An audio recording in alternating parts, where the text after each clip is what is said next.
and out. So you're just doing that one motion through, not this. Yeah. That's really important you don't do that. It's just one nice fluid motion. Now you have to be really aware of where you are and what you're doing. So again, this hand, you can use your fingers to sort of get rid of most of it. Okay, and now we know we've washed off most of our bugs.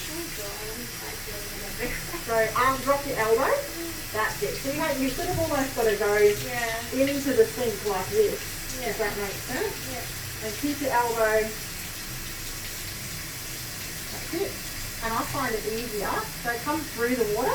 Come back through. Yep. So if you come back this way, turn the body and lean in. Okay, go that way. Roll your arms through and then just come out. Okay. And then when you do it like that, then you know where you are and you just sort of straighten up. Yeah. Sort Okay. of start doing sink yoga.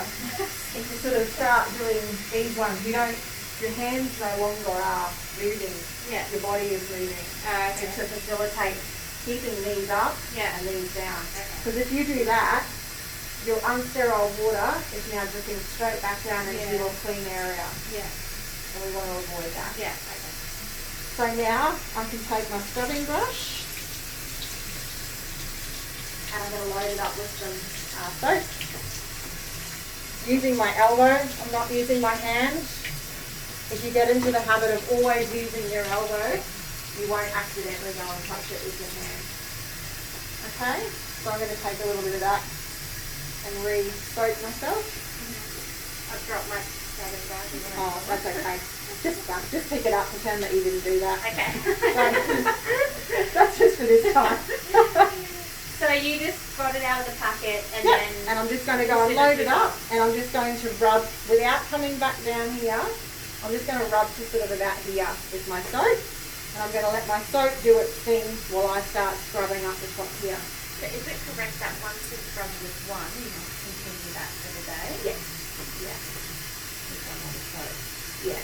Because it demineralizes each other and leaves it in it, that's it. Okay, so we don't use this so much anymore because it creates micro tears and micro cuts in your skin, and we don't want that. Over time, if you're scrubbing a lot, you don't want that. We just use this section. Yeah. And again, we just treat every single part of your hand as if it's got 4 sides. Okay? Just start scrubbing. Okay, so scrubbing motions, move on to the next finger. I like to actually do that. Okay, yeah. So I'm bending it around my finger. Yeah. So it sort of does 3 in 1. Yeah. And then you do every finger, bring it down the side, scrub the middle, around here, backs of your hands. Okay. And you do, I like to break my hands up, so you sort of do 15 seconds, 15 seconds, and then 15 seconds, 15 seconds. So that's a minute there, plus your other minute. So you break your 5 minutes up into your decontaminated scrub and then your clean scrub. Yeah. So once you think you've done every single surface, the most important part is just making sure that you've gone over every part. The webs of your fingers are really important and the backs of your knuckles because they're a bit wrinkled. So making sure that you're getting in all of that. Circular motions up and down, it doesn't matter as long as you're scrubbing. If you think you need a bit more water, you can always come back in and sort of lather up a bit more. Once I'm finished this hand, I scrub to here only. Then I go on to this hand.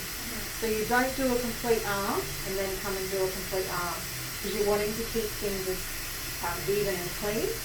So once you start coming back down here, you get into your contaminated areas essentially. So you do your one hand, your other hand, your wrist, okay? You can scrub with here, your wrist. If you don't want to scrub with this on here, that's okay if you feel like it's too harsh on your skin. Because this is a smooth area, it's just as effective to use your hand, that's okay. Yeah. So